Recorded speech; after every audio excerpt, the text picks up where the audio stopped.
Señoras, señores, ¿qué tal? Buenos días, muy buenos días y bienvenidos a Radio Intereconomía, Capital Intereconomía. Jueves ya, 18 de junio. El día viene con tres temas muy potentes. Uno, en casa, José Luis Rodríguez Zapatero conserva sus 2 pasaportes. Pesan, sin embargo, las mismas sospechas que antes de su declaración en la Audiencia Nacional. Nada aclaró ante el juez Calama. En el exterior tenemos acuerdo de Trump con Irán, electrónicamente firmado ya. Ha estampado su firma. Sí, y en los mercados, primera comparecencia del nuevo presidente de la Reserva Federal. Good day. It's an honor, a true honor to be back at the Federal Reserve and to take up this duty at a time of such consequence. Así comenzaba la primera comparecencia de Kevin Walsh. Buen día, es un verdadero honor estar de vuelta en la Reserva Federal y asumir este deber en un momento de tanta trascendencia. Fueron sus primeras palabras. La Reserva Federal mantuvo sin cambios los tipos de interés en el rango comprendido entre el 3,5 y 3,75%, cumpliendo las expectativas del mercado. Se trata de la 4ª reunión consecutiva en la que la institución financiera mantiene intacta su política monetaria, pese a las presiones de la administración Trump para abaratar el coste de financiación. Ahora bien, los funcionarios del Banco Central dejaron entrever una próxima subida de tipos antes de final de año. No obstante, las circunstancias de esta reunión son diferentes, con un presidente del agrado de Trump y con un recién acuerdo de paz entre Estados Unidos e Irán, lo que ha rebajado la presión sobre el petróleo y se espera sobre la cesta de la compra.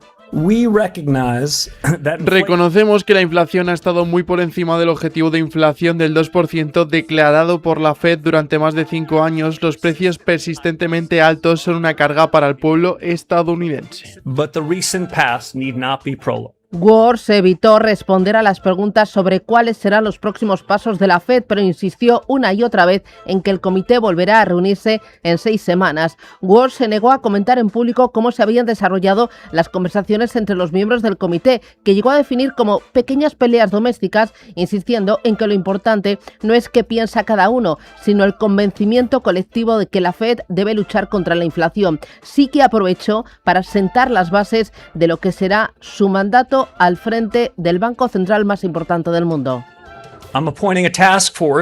Nombraré un grupo de trabajo en cada una de las 5 áreas fundamentales para la conducción general de la política monetaria. Primero, las comunicaciones de la Reserva Federal. Segundo, el balance de la Fed. Tercero, nuestro uso y dependencia de las fuentes de datos existentes. Cuarto, la productividad y el empleo en una era de transformación. Y por último, los marcos de inflación de la Reserva Federal.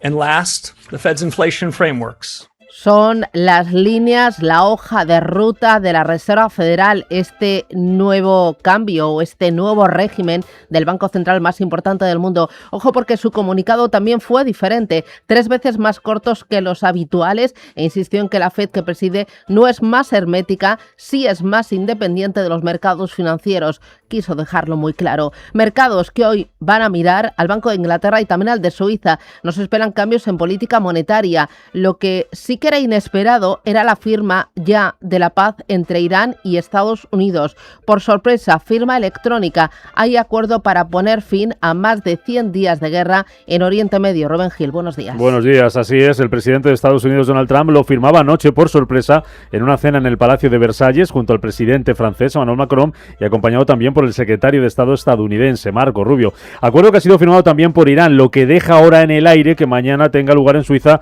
una firma presencial tal y como se había anunciado, aunque Estados Unidos no ha querido de momento confirmar este punto. En las próximas diría que 48 horas, no lo hemos hecho aún, no lo hemos determinado, está en su versión final, no lo hemos determinado, decía Donald Trump. Un memorando que cuenta con el apoyo de los líderes del G7, que consta de 14 puntos y que llega tras varios meses de negociaciones con la mediación de Pakistán. El pacto pone fin a la guerra iniciada el pasado 28 de febrero y contempla el cese inmediato y permanente de las operaciones militares en todos los frentes, incluido el Líbano. Ambas partes se dan ahora un plazo de 60 días para negociar negociar un acuerdo definitivo sobre el programa nuclear iraní y el levantamiento de las sanciones. Durante ese periodo, Irán va a garantizar la libre navegación por el estrecho de Hormuz, que se reabrirá mañana viernes, mientras que Estados Unidos levantará en un plazo de 30 días el bloqueo naval sobre los puertos iraníes. Como parte de ese acuerdo, Washington también se compromete a levantar todas las sanciones contra Irán, desbloquear los activos iraníes congelados en el extranjero y diseñar un plan de reconstrucción valorado en $300.000 millones. But they have this $300 million fund. It's only $300 billion fund. Inversiones que solo se permitirán, según Trump, si hace las cosas bien. Además, el pacto, según el presidente estadounidense, cumple con todos los objetivos que se había marcado. Hemos alcanzado un acuerdo que logra todo lo que nos propusimos, todo y mucho más: poner fin al conflicto actual, reabrir el estrecho de Hormuz y evitar que Irán obtenga nunca un arma nuclear. De eso se trataba todo. El 99% se reducía a esto. Irán no puede tener un arma nuclear, no pueden desarrollarla ni comprarla, nunca podrán tener un arma nuclear, decía Trump, que eso sí amenaza con volver a lanzar bombas si fracasa el acuerdo con Irán. Tras la Reserva Federal de Wars y la firma del acuerdo de paz en Oriente Medio, lo que estamos viendo en los mercados es muy claro. Fuerte caída en el precio del petróleo y subida en las bolsas más importantes del mundo. Futuros americanos en verde, también los europeos. En Asia arriba Nikkei, el Kospi surcoreano, y arriba también el dólar. Eva Villanueva, buenos días. Muy buenos días. Pues sí, empezando por lo último, tras esa resaca de política monetaria, ese billete verde que tras la Fed de Wars, los sólidos datos de ventas minoristas han impulsado a ese índice dólar por encima de 100 de nuevo, 100,23 máximo de 2 meses, tras haber registrado ayer una subida de 0,85% en la mayor ganancia en un solo día desde el 2 de marzo. Recordemos que ha sido el gran activo refugiado más en el marco del conflicto en Irán. Pendientes del dólar, inevitable ver ese euro que ha retrocedido frente al billete verde, 1,1524 unidades, y ojo, al yen, que está en 160,59 y que se encuentra en su nivel más bajo en casi 2 años, borrando las ganancias de la reciente intervención para frenar la caída de la divisa nipona. Importante lo que ha pasado con el oro, ha subido un 1,40%, ahora lo tenemos en $4.317, se recupera tras haber caído ayer el 1,7% debido a esa fortaleza del dólar y del aumento de los rendimientos del tesoro. De hecho, precisamente viendo el precio del petróleo, como decías, es uno de los grandes movimientos con esa firma mirando al fin del conflicto en Irán. El Brent lo tenemos en $77,78, cae hasta ahora un 2,20%. Los futuros del Brent, el West Texas, lo tenemos en $74,08 el barril, y recordemos que toca ya su nivel más bajo desde el 4 de marzo. En cuanto al mercado de bonos, ha sido claro, el gran protagonismo ha girado con el Treasury, el bono americano a 2 años, el más impactado con la política monetaria, que tras escuchar a Wars veía como tocaba un máximo del 4,22% para relajarse luego al 4,16%. El a 10 años lo tenemos en el 4,44%, y mirando también a la deuda aquí en Europa, el Bund alemán ha retrocedido su rendimiento hasta el 2,93%. Y todo con unas bolsas que anoche veían como el S&P 500 registraba el peor desempeño en un día de la Reserva Federal bajo una nueva presidencia desde 1994, con una caída del 1,21%. Veíamos al Nasdaq retroceder prácticamente lo mismo, y el Dow Jones con un retroceso del 0,98% en una sesión donde había tocado máximos intradía. Con todo, a esta hora los futuros americanos se relajan, anticipan subidas, y vemos como en la madrugada en Asia se escribe con signo mixto. El índice Nikkei en Tokio 1,89%, ha cruzado por primera vez la barrera de los 71.000 puntos, y el índice surcoreano, el Kospi, ha llegado a cruzar los 9.000 puntos, aunque hasta ahora está más relajado en los 8.991 puntos, y el Hansen de Hong Kong cotiza con caídas importantes cercanas al 2%. Y todo mientras Europa se prepara para un inicio de sesión con dudas. Futuros del DAX que caen un 0,37%, y vemos los del Eurostoxx 50 ceder algo más, un 0,67%, en una sesión donde el IBEX, recordemos, va a partir desde esos máximos desde los 19.421 puntos. Son las 7:10, esto es Radio Intereconomía. El jueves nos trae más noticias. Los jefes de Estado y de Gobierno de la Unión Europea se reúnen este jueves en Bruselas en la cumbre del Consejo Europeo. Encuentro de 2 días que va a estar centrado en cómo impulsar la competitividad de la economía europea, el primer borrador para el presupuesto comunitario de los próximos años y las recientes incursiones de drones rusos en territorio europeo, mientras se busca una estrategia común con Zelensky para presionar a Moscú y poner fin a la guerra entre Rusia y Ucrania. Sobre este asunto, según responsables europeos, han señalado en las últimas horas, la oficina del presidente del Consejo Europeo habría mantenido contactos diplomáticos breves con el Kremlin para abrir canales de comunicación. El Banco de España publica su informe trimestral de la economía española y la actualización de sus proyecciones macroeconómicas. Lo hace después de que en marzo el organismo elevara 1/10 hasta el 2,3% el crecimiento previsto para este año por el impulso de las medidas del gobierno para mitigar el impacto de la guerra en Irán, un conflicto por el que el Ejecutivo va a aprobar a finales de este mes un nuevo decreto de medidas fiscales y económicas, como anunciaba ayer Pedro Sánchez en el Congreso. El 29 de junio vamos a aprobar en Consejo de Ministros un nuevo Real Decreto Ley de protección a tejido productivo, también a la ciudadanía de nuestro país, para ver exactamente cuál es el recorrido de este alto el fuego que se ha anunciado por parte de la administración estadounidense y por parte de Irán. Esperemos a ver qué votan ustedes. Por el momento, señoría, lo que estamos haciendo es hablar con los sectores, es hablar con los grupos parlamentarios y esperemos que si usted quiere dignificar la política en este país, lo que tenga que hacer es aportar soluciones, propuestas y, por supuesto, también aprobar ese Real Decreto Ley. La Organización de Países Exportadores de Petróleo, la OPEP, actualiza sus perspectivas sobre la evolución de la demanda y la oferta de crudo a largo plazo. Hoy vamos a conocer su informe de perspectivas del mercado petrolero mundial 2026, después de que ayer la Agencia Internacional de la Energía anticipara un importante exceso de oferta de petróleo el año que viene ante la fuerte recuperación del suministro provocada por la reapertura del estrecho de Hormuz. Para este año, la Agencia Internacional de la Energía estima un retroceso del consumo de 1,1 millones de barriles diarios. Los ministros de Defensa de la OTAN se reúnen en Bruselas para ultimar los preparativos de la cumbre de Ankara, que se va a celebrar en julio. Y que va a estar dedicada a abordar los procesos en el gasto militar, la producción de la industria y el apoyo a Ucrania. Ayer, en vísperas del encuentro de ministros de hoy, el secretario general de la OTAN, Mark Rutte, celebraba el acuerdo entre Estados Unidos e Irán, insistía en que los países deben aumentar ese gasto en defensa y hablaba de la importancia de seguir apoyando a Ucrania. Seguir apoyando a Ucrania sigue siendo una prioridad. Ucrania está demostrando que la maquinaria de guerra rusa no es imparable y está cambiando la dinámica sobre el campo de batalla. Juntos, los aliados han proporcionado miles de millones en artillería, munición y ayuda, pero es crucial mantener este apoyo para ayudar a Ucrania a conservar su ventaja. Y aquí en casa, 2 asuntos. El Partido Nacionalista Vasco pide a Sánchez que convoque elecciones y no consiga aprobar los presupuestos de 2027. Se lo decía la portavoz de este partido del PNV en el Congreso, Maribel Vaquero: o presupuestos generales o el PNV da por terminada la legislatura. Señor Sánchez, estamos nadando en el último largo de esta legislatura. Presente los presupuestos, es su obligación, pero si no consigue un acuerdo suficiente en esta Cámara, disuélvala y convoque elecciones. Y José Luis Rodríguez Zapatero niega ante el juez haber influido para favorecer a la aerolínea Plus Ultra, que recibió un rescate público de 53 millones de euros en 2021. El expresidente del gobierno negaba ante el juez Calama las acusaciones de organización criminal, tráfico de influencias, falsedad documental, fraude fiscal y contrabando. Además, Zapatero no quiso declarar sobre las joyas halladas en su despacho y valoradas en 1,3 millones de euros. La Fiscalía pide que se le retire el pasaporte y no pueda salir de España, pero el juez rechaza de momento esa petición o imponerle ninguna medida cautelar. 7:17. Miramos a los mercados. La mirada anclada la tenemos en el barril tipo Brent. El futuro con vencimiento en agosto cotiza a $77,87. Sigue deslizándose a la baja, aplaudiendo ese acuerdo firmado entre Estados Unidos e Irán. Y las bolsas están en verde, no todas, porque en Asia hay alguna que parece que va a la más lenta, más despacito. Cuéntame, ¿cuáles en rojo y cuáles en verde, Eva? Venga, empezando por los que caen esta mañana, vamos a ver las plazas chinas. La China continental Shanghái cede un 0,33%, lo tenemos en 4.094 puntos, mientras que el Hansen de Hong Kong cae con mucha fuerza y tenemos un 75% de caída en los 23.886 puntos.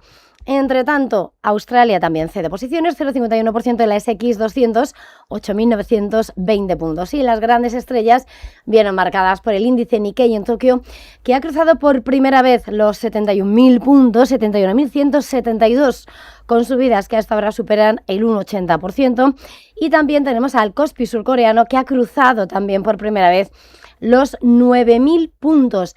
A esta hora que vemos al Kospi en los 9.006 enteros, con subidas del 1,60%. E India sube, mucho más suave, 0,10% de subida al Nifty, 24.110 puntos. Los futuros americanos vienen en verde. ¿Cuánto están subiendo, Roberto? Disparado está el futuro del Nasdaq 100, sube más de un 1%, sube un 0,81% el del S&P 500 y el del Dow Jones apunta a una alza del medio punto porcentual. El VIX de volatilidad recorta posiciones, un 2,47 abajo a 18,78 puntos. Está durante todo el año por debajo de la media. Y ojo al DAX, porque se ha dado la vuelta. Ahora mismo lo tenemos en rojo, pierde un 0,19%. El futuro sobre el Eurostock 50 también en negativo.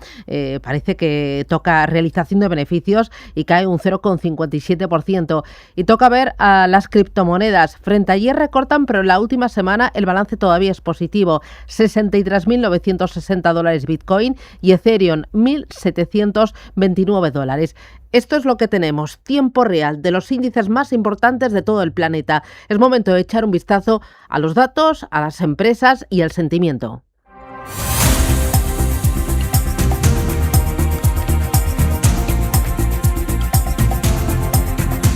Bueno, vamos a empezar por Asia. Aquí tenemos, lo veíamos, dos índices que están en verde, marcando nuevos máximos. Son el Nikkei y el Kospi, y con la tecnología funcionando como motor. Pues sí, efectivamente, un escenario en el que, de hecho, si empezamos por el índice Nikkei en Tokio, vemos como hoy el conglomerado inversor en la inteligencia artificial, en OpenAI, por ejemplo, SoftBank, sube a esta hora un 5% sus títulos y ayudan, por tanto, a ese índice Nikkei a superar esos 71.000 puntos. Renesas Electronics con subidas del 3%, o vemos mucho más moderado los títulos de Advantes, que suben ese 0,10%. Es importante mirar cómo en la fotografía del día y mirando los grandes componentes tecnológicos de la región asiática, Samsung en el Kospi surcoreano está subiendo el 1,44%. Los títulos de LG, sin embargo, retroceden un 2,67% y vemos disparado ese Cajinis un 7%. En cuanto a lo que hace la taiwanesa TSMC, vemos cómo sube el 0,42%, Taiwan Semiconductores, y viendo lo que pasa en la bolsa en Hong Kong, sí que vemos movimientos muy diferentes. Estamos viendo cómo entre los títulos SMIC, el fabricante de semiconductores de Hong Kong, sube de forma más moderada, un 0,33%. Se dispara en Shanghái Huahong un 10%, pero el movimiento mayoritario en las plazas chinas son de retrocesos más allá de la tecnología. Bueno, en Corea las acciones de SK Hynix suben tras el envío de muestras de su chip de memoria HBM4E de próxima generación. Pues sí, subidas que no dejan de impulsar al gigante rival de Samsung, a esta hora subidas del 7%, y que marca un nuevo máximo histórico después de que el fabricante haya suministrado las muestras de ese chip de memoria, el HBM4E de 12 capas, a clientes clave. Según el comunicado, este producto de próxima generación ofrece velocidades de transferencia de datos de hasta 16 gigabits por segundo por pin y mejora la eficiencia energética en más de un 20% con respecto a los modelos anteriores. Bueno, en página de M&A, movimientos corporativos, la constructora japonesa Obayashi ha anunciado planes para adquirir todas las acciones de Multiplex con sede en Reino Unido. Pues sí, efectivamente, los títulos de Obayashi que sumen un 2% en la bolsa de Tokio. La operación cifrada en $526 millones con una transacción que se espera completar en septiembre de este año. Según sendos comunicados independientes, la operación se va a llevar a cabo mediante la adquisición de todas las acciones de la sociedad holding PCI UK Holdings. El acuerdo convertirá a la británica Multiplex en una filial de plena propiedad de Obayashi Corporation. La operación tiene como objetivo expandir las actividades de construcción de Obayashi en Australia, Reino Unido y Canadá. Bueno, más cosas. Nos vamos a ir a la India. La mayor bolsa de valores del país ha presentado su solicitud de salida a bolsa. Pues sí, efectivamente, es la Bolsa Nacional de Valores, por sus siglas NSB, la mayor bolsa de valores del país que dirige Narendra Modi, que ha presentado la documentación necesaria para llevar a cabo su oferta pública inicial. El debut bursátil será íntegramente una oferta de venta en la que muchos grandes inversores nacionales y extranjeros reducirán su participación. La NSE controla el 93% del mercado al contado de India y representa casi el 100% de la negociación de futuros de renta variable del país. India se encuentra entre los 10 principales mercados de valores del mundo, con una capitalización bursátil de 5 billones de dólares, y esta bolsa es la principal. Bueno, un último asunto, mirando a Asia, JP Morgan bloquea el acceso de empleados en Hong Kong a herramientas de inteligencia artificial de Anthropic. Pues sí, el banco americano JP Morgan Chase restringe el acceso de sus empleados en Hong Kong a esos modelos de inteligencia artificial, según publica esta mañana Financial Times, que cita fuentes cercanas. Señala que el personal de la oficina del Banco de Wall Street ya no puede seleccionar los modelos cloud de la lista interna de grandes modelos de lenguaje aprobados, una decisión que se basó en el lenguaje de los términos del uso de Anthropic dentro de su acuerdo de licencia con JP Morgan, una medida que es similar a la adoptada por Goldman Sachs, sobre la que Financial Times había informado a principios de este mes de junio. Bueno, miramos al mercado americano. Ojo, mañana no hay negociación en Wall Street, no hay actividad. Se va a celebrar el Día de la Emancipación. Además, conoceremos el índice manufacturero de la FED de Filadelfia hoy, del mes de junio, solicitudes semanales de prestaciones por desempleo y balance general de la Reserva Federal. En el día de ayer, la atención estuvo dividida en dos frentes. Uno, Reserva Federal de Estados Unidos, y dos, tecnología, con SpaceX a la cabeza. Ojo, porque SpaceX se tomó un respiro. En su cuarto día descansó, bajó un 4,95%, pero desde el debut del pasado viernes suma un 42%. Su capitalización, 2,52 billones de dólares. Por delante está Amazon, Microsoft, Apple, Alphabet y Nvidia. Nvidia roza una capitalización de 5 billones de dólares. Como digo, la atención dividida, el corazón partido entre tecnología y SpaceX y Reserva Federal, y aquí tenemos al protagonista. Bueno, el Dow Jones bajó un punto porcentual, el S&P 500 descendió un 1,21 y el Nasdaq cayó un 1,35. Y bueno, tipos de interés, ¿no? Las bolsas reaccionaron de forma negativa a la decisión de tipos de la Fed. Kevin Warsh, en su primera decisión como presidente del organismo, decidió mantener los tipos de interés. Esto supuso la mayor caída para el Standard & Poor's en el día de estreno de un presidente de la Fed desde 1994. Los miembros votaron por unanimidad mantener el rango entre el 3,50 a 3,75%. El organismo ha elevado su pronóstico de inflación del 2,7 al 3,6%. La polémica ha llegado a la hora de hacer los pronósticos, mientras que a través del resumen de proyecciones económicas, los miembros del organismo han eliminado su proyección anterior de una bajada de tipos este año e indicaron que era posible una subida. Warsh no ha presentado su pronóstico, no ha participado en el que se conoce como el dot plot y ha asegurado que está trabajando en grupos de trabajo para tomar las principales decisiones de la Fed. También ha comunicado en la rueda de prensa que eliminará el forward guidance, que significa orientación futura, ya que para él es mejor que los mercados presten atención a lo que sucede en la economía real. Desde el verano pasado, mis colegas han estado analizando posibles mejoras en la forma y función de las comunicaciones de la Fed. Este nuevo grupo de trabajo se basará en ese esfuerzo y espero que proponga algunos cambios bien fundamentados, incluyendo modificaciones al SEP que mencioné hace un momento. Bueno, en las últimas horas el foco ha estado en Apple y en su CEO Tim Cook. En una entrevista concedida de Wall Street Journal, ha asegurado que subirán los precios debido a la escasez de memoria. Eso sí, de momento no ha dicho qué productos se verán afectados ni cuándo se producirán estas subidas. Además, según Bloomberg, la firma de Cupertino lanzará su segundo iPhone Air en la primavera de 2027. Las buenas noticias llegan para Warner y Paramount, ya que según el medio Semaphore, los reguladores chinos ya habían aprobado la fusión entre las dos. OpenAI también es noticia, ya que esta madrugada hemos conocido que contratarán a Noam Sassir, vicepresidente de ingeniería de Google y colíder de sus modelos de IA Gemini Diageo, también es noticia, ya que su nuevo CEO, Dave Lewis, ha pedido recortar en empleados y en costes, según Financial Times. Bueno, en el Nasdaq se produjeron ayer caídas generalizadas en las 7 magníficas, más allá de SpaceX, que como digo, recortó un 5%. El resto, ¿cómo quedaron? ¿Cómo queda la fotografía? Pues una de las pocas que se salvó de la quema fue Intel. Sus títulos subieron más de un 3% después de informar que su unidad de memoria 18AP ya ha entrado en producción de riesgo. Además, en las últimas horas es noticia, ya que como ha dicho Donald Trump en Truth Social y como informó Wall Street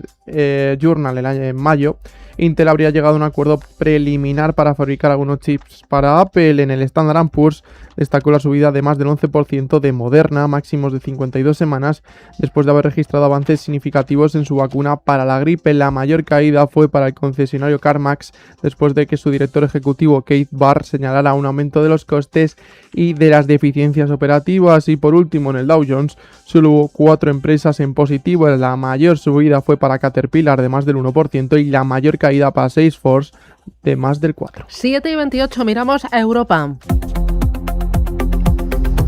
Ángeles Lozano, ¿qué tal? Muy buenos días. Hola, ¿qué tal? Muy buenos días a Bueno, todos. ayer día grande para la renta variable española, otra vez máximos, el IBEX 35 rebotó y uno de los motores fue el sector financiero, los bancos. Ojo que los bancos ganan un 12,7% en las últimas 5 sesiones. El IBEX Bancos está batiendo récords. Fotografía del día de ayer, ¿con qué te quedas? Pues con que el selectivo cerró por cuarta vez consecutiva en máximo histórico 19.421 puntos. En 5 sesiones el selectivo se ha revalorizado un 7%. Además de los bancos, ayer vimos muy buen tono en Acciona y en su filial Acciona Energía. Entre los que cayeron destacó ArcelorMittal, que perdió un 2,4%, y Celnex, que bajó un punto porcentual.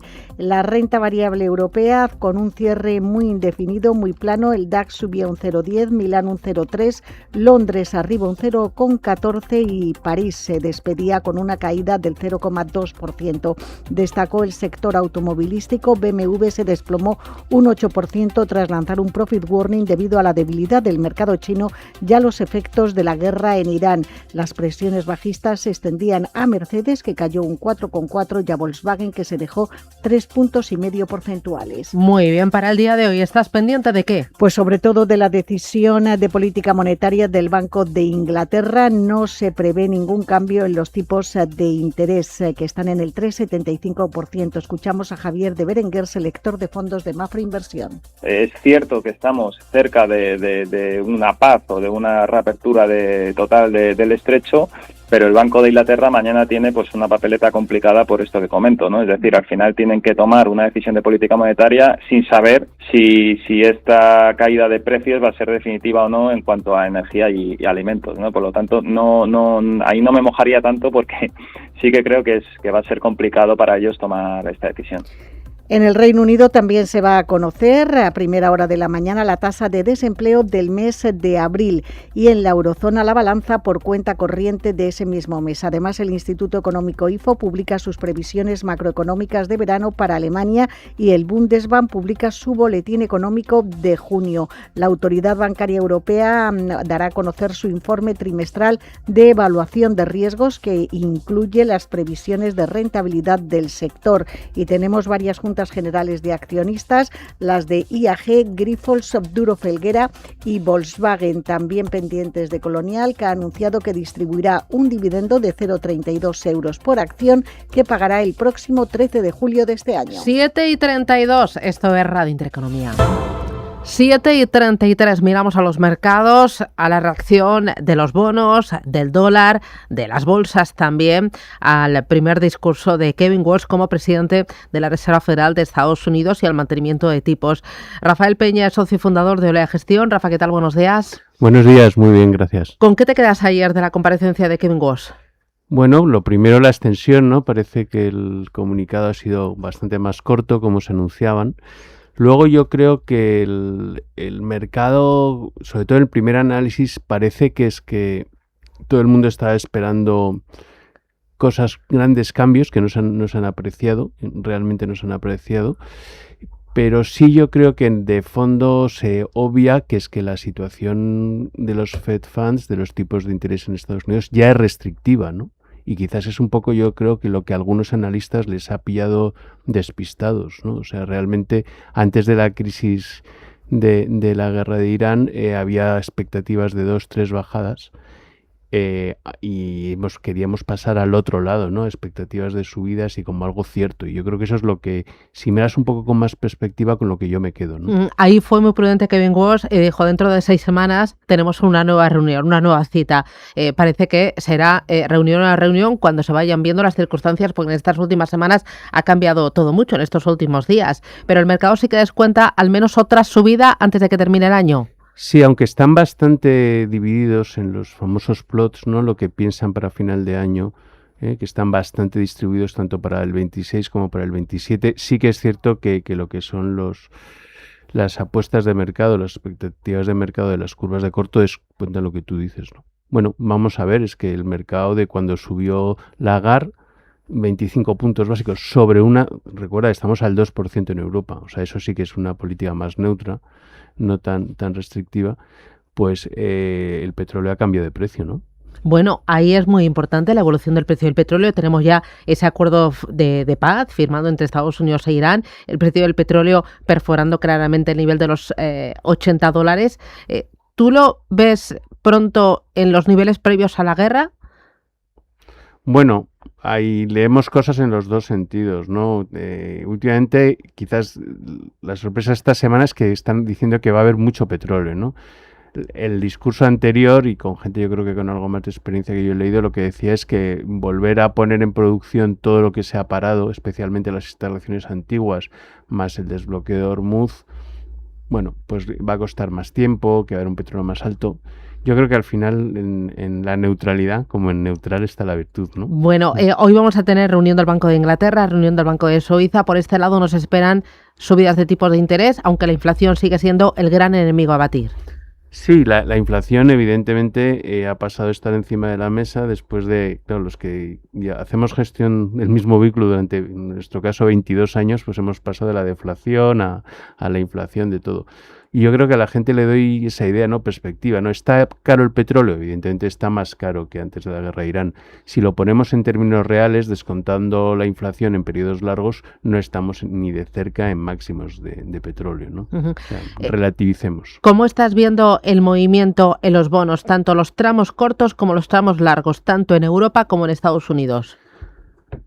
Más volátil de lo que debería, por el tipo de activo que es, pero lo que sí vemos claramente es que estamos en una situación para mandatos patrimonialistas, para inversores de largo plazo buenos, ¿no? O sea, pendientes positiva, se retribuye la prima por plazo, es decir, tengo más tipo de interés en el largo que en el corto.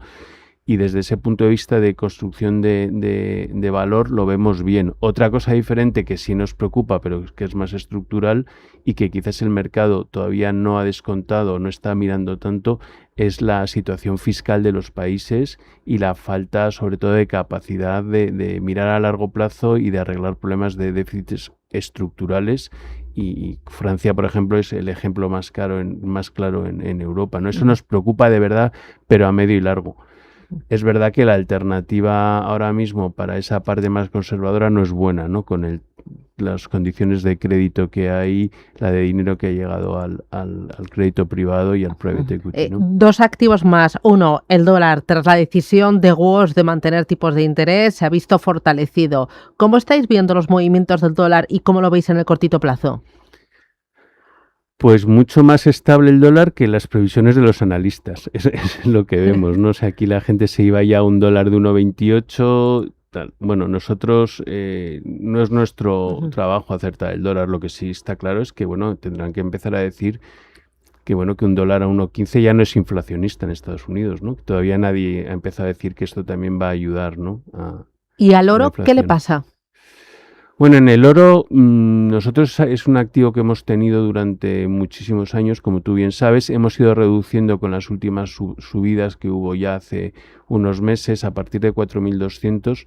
Nosotros creemos que no puede ser tan volátil para que sea un valor refugio y que los bancos centrales habían levantado el pie en las compras a partir del $4.000 la onza, 4.200, porque había entrado mucho minorista detrás y había calentado mucho, ¿no? Pero evidentemente estructuralmente yo creo que los bancos centrales a nivel mundial van a querer tener una proporción de reservas de oro como las que tienen los países más desarrollados y es una demanda constante para el medio y largo plazo. Con este escenario que hemos dibujado y con la situación y las expectativas para los distintos activos, en vuestro fondo, en Olea Gestión, Olea Neutral es el fondo de inversión, el vehículo, ¿qué cambios habéis hecho en las últimas semanas?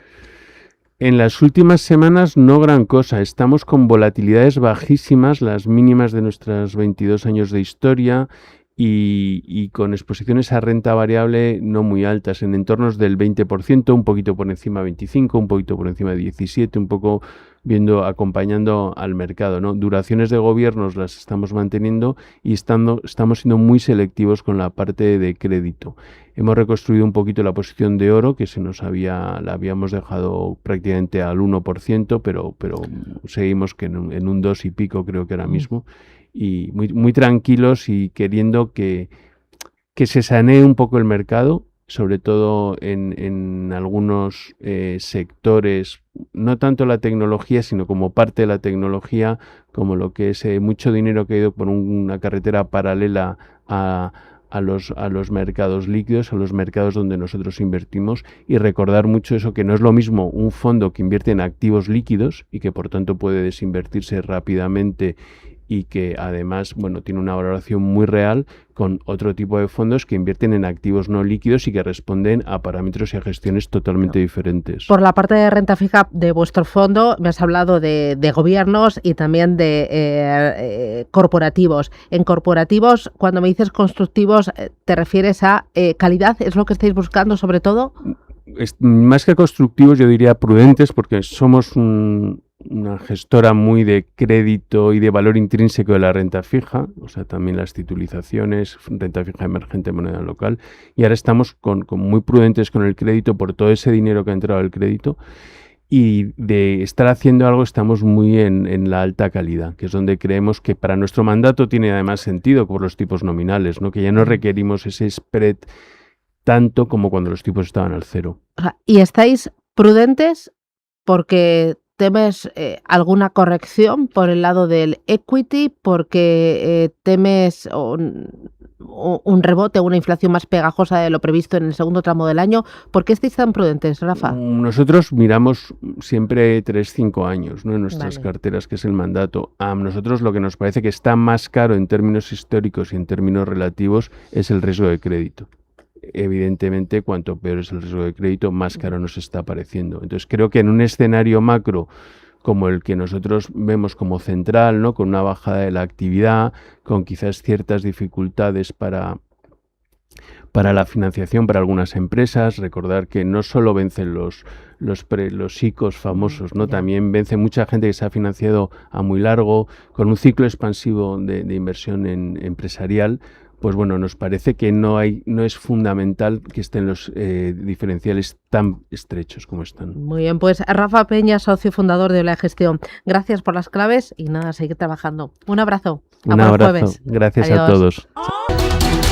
Vamos con los diarios y empiezo con Expansión. El Corte Inglés desembarca en hoteles de lujo. Convertirá su edificio de viviendas de la calle Goya en Madrid en un 5 estrellas bajo la marca Kimpton. Cuenta también Santander impulsa la inversión en vivienda de lujo para altos patrimonios. Da acceso a activos Prime antes de sacarlo al mercado. Destaca CaixaBank amplía su oferta de tarjetas para viajar. El Estado paga 14.000 millones en 2 años en litigios. Y, interesante, la Reserva Federal deja en el 3,5% los tipos, pero abre la puerta a subidas este año. También la Fed de Wall es protagonista en 5 días. Anticipa una subida de tipos este año. Más cosas. María del Pino vende un 1,4% de Ferrovial. La segunda mayor accionista ingresa 484 millones por sus títulos en un año.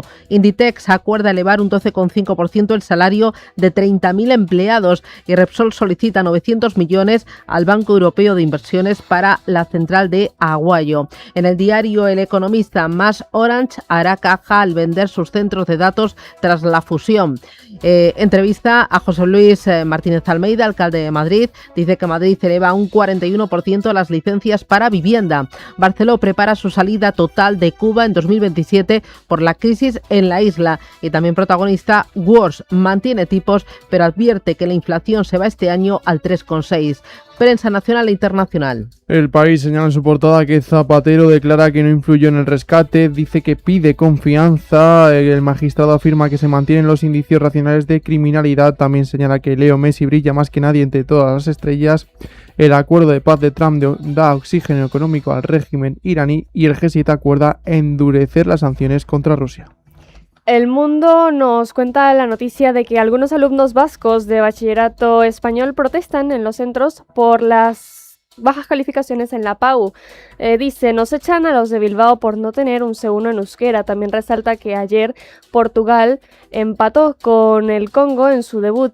Y por supuesto la icónica imagen de Zapatero saliendo de la Audiencia Nacional. La Razón señala en portada también el juicio de Zapatero, dice que defiende su inocencia pero los indicios se mantienen, también señala que el juez rechaza retirarle el pasaporte como pidió la Fiscalía y la prisión que instaron 4 acusaciones populares y que Marlaska reta a Moncloa y refuerza la UCO con 150 agentes, llevan 2 años sobrepasados.